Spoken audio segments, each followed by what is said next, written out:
Tes. Salam sejahtera dalam kasih Tuhan kita Yesus Kristus. Apa kabar semuanya? Kali ini saya berbicara tentang menjaga hubungan kita dengan Tuhan.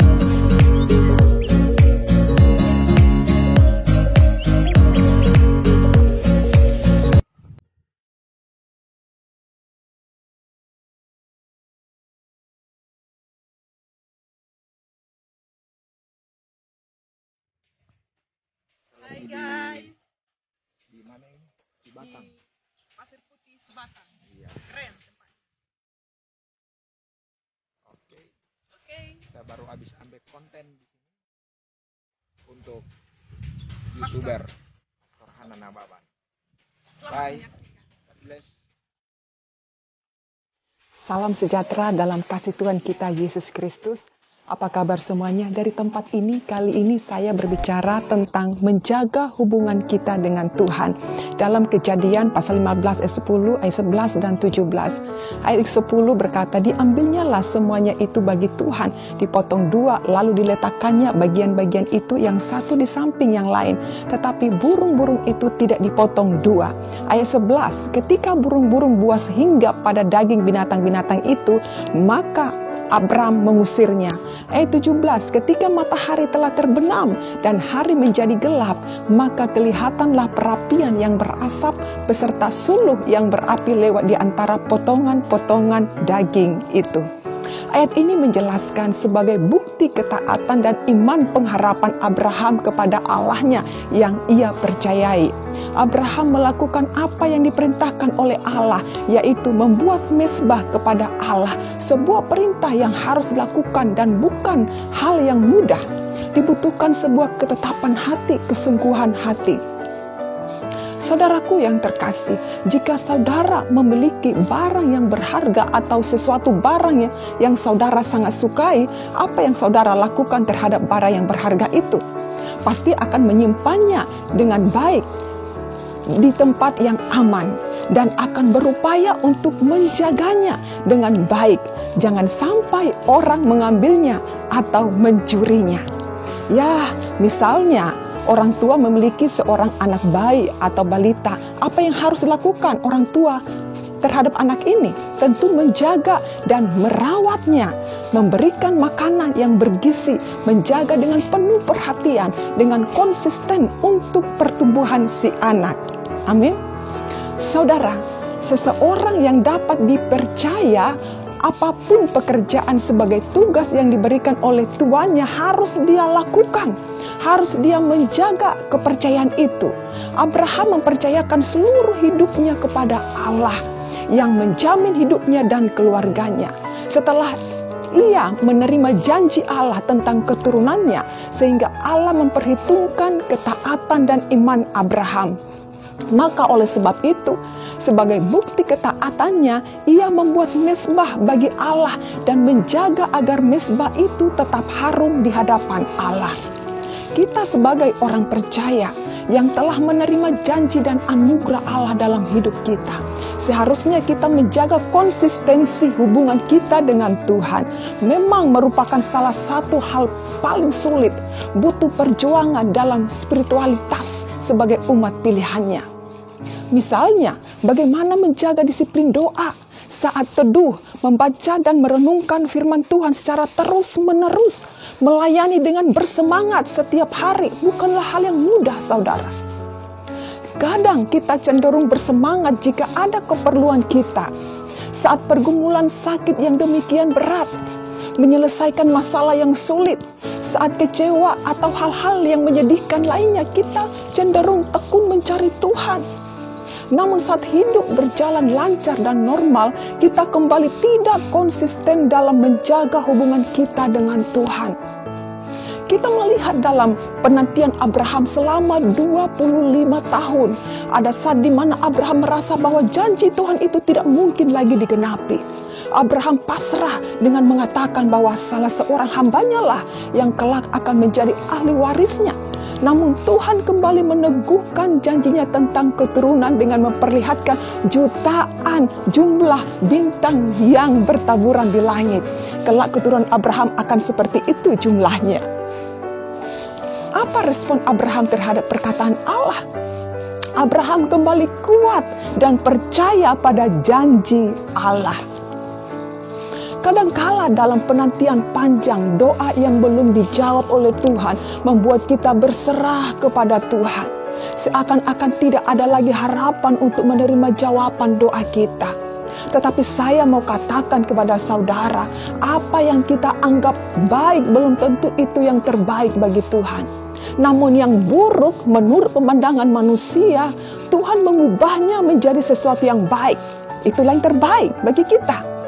Setelah Allah meneguhkan kembali janjinya kepada Abraham, kemudian ia disuruh Tuhan untuk mempersembahkan persembahan khusus sebagai bukti komitmennya untuk berpegang pada janji-janji Tuhan.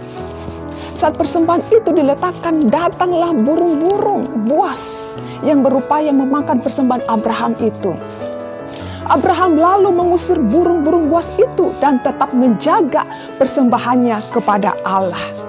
Pada ayat yang 11, kisah burung buas yang hendak merampas persembahan di atas mezbah merupakan satu-satunya kisah dalam Alkitab yang mengisahkan bagaimana menjaga persembahan dari serangan.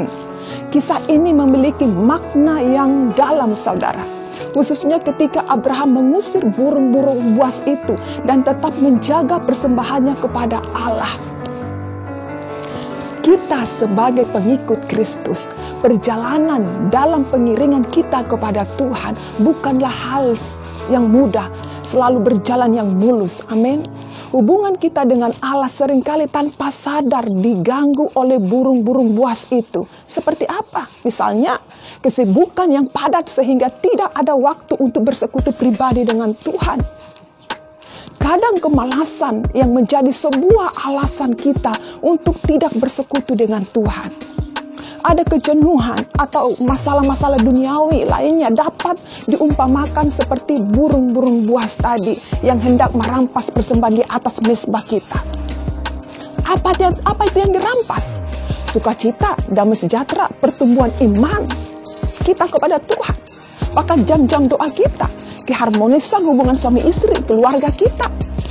Saudaraku yang terkasih, tugas berat kita adalah mengusir burung-burung buas itu. Seperti Abraham yang secara konsisten tetap menjaga persembahannya agar tidak dirampas burung-burung buas itu. Tugas berat ini tidak gampang dilakukan jika hanya mengandalkan kekuatan sendiri. Kita perlu selalu meminta kekuatan Tuhan lewat Roh-Nya yang kudus untuk menjaga konsistensi kehidupan spiritualitas atau pertumbuhan iman kita di hadapan Allah. Dengan cara apa kita menjaga hubungan dengan Tuhan? Yang pertama, saudara, mendekat kepada Allah. Yakobus 4 ayat 8 bagian A. Mendekatlah kepada Allah dan Ia akan mendekat kepadamu. Keintiman terjadi jika ada hubungan kedekatan dengan seseorang. Bagian yang harus kita lakukan sebagai tindakan iman kita yaitu datang mendekat kepada Tuhan. Tuhan selalu dekat dengan kita. Dia selalu berjanji tidak akan pernah meninggalkan saudara dan saya. Dan Tuhan selalu setia dengan janji-janjinya. Jika dalam kelemahan atau lambat di lembah kekelaman sekalipun, Tuhan setia menemani. Tuhan tidak meninggalkan kita. Tuhan ada di setiap musim hidup kita. Tuhan itu dekat pada orang yang remuk hati, hancur hati. Mazmur 34 ayat 19. Tuhan itu dekat pada orang-orang yang patah hati. Dan Ia menyelamatkan orang-orang yang remuk jiwanya. Makanya orang-orang yang punya masalah, saudara, yang kecewa, yang patah hati dan pergumulan berat, mereka lebih gampang terjamah oleh Tuhan. Yang kedua, menjaga hubungan kita dengan Tuhan konsisten. Arti kata dari konsisten adalah tetap tidak berubah atau taat. Kata konsisten ini juga sebuah tantangan berat buat manusia. Mengapa? Karena seseorang yang konsisten dibutuhkan yang namanya ketetapan hati, tidak mudah berubah. Seseorang yang tidak konsisten adalah orang yang tidak sama perkataan dan perbuatannya, atau lain perkataan, lain pula perbuatan, saudara. Orang yang demikian pasti orang yang tidak bisa dipercaya baik perkataan maupun perbuatannya. Sekarang setia tapi Ketika tantangan hidup datang menerpa, berubah setia. Pergumulan datang, sudah mulai meragukan Tuhan, bahkan tidak setia lagi mencari Tuhan. Makanya tidak sedikit orang yang percaya gugur di tengah jalan karena kehilangan konsistensi, ketetapan hati, dan membuat iman mereka menjadi gugur. Saudaraku yang terkasih, dalam pengiringan kita kepada Kristus, sekali percaya tetap percaya. Tetap menjaga hubungan kita dan setia sampai selama-lamanya. Amin. Demikian halnya dengan keluarga. Keluarga menjaga hubungan antara suami dan istri dengan harmonis, setia pada pasangan sampai maut memisahkan. Kristus adalah panutan bagi kita untuk selalu bersikap konsisten, setia, karena Dia selalu sama. Dahulu, sekarang, dan sampai selama-lamanya. Tuhan setia menepati janji-janjinya bagi setiap orang yang konsisten kepadanya dan yang terus menjaga konsistensi hubungan kita dengan Tuhan. Orang yang dekat dengan Tuhan, tantangan pergumulan hidup dan menerpa, ia akan kuat dan berusaha untuk bangkit. Haleluya. Teruslah menjaga hubunganmu dengan Tuhan. Tuhan Yesus memberkati.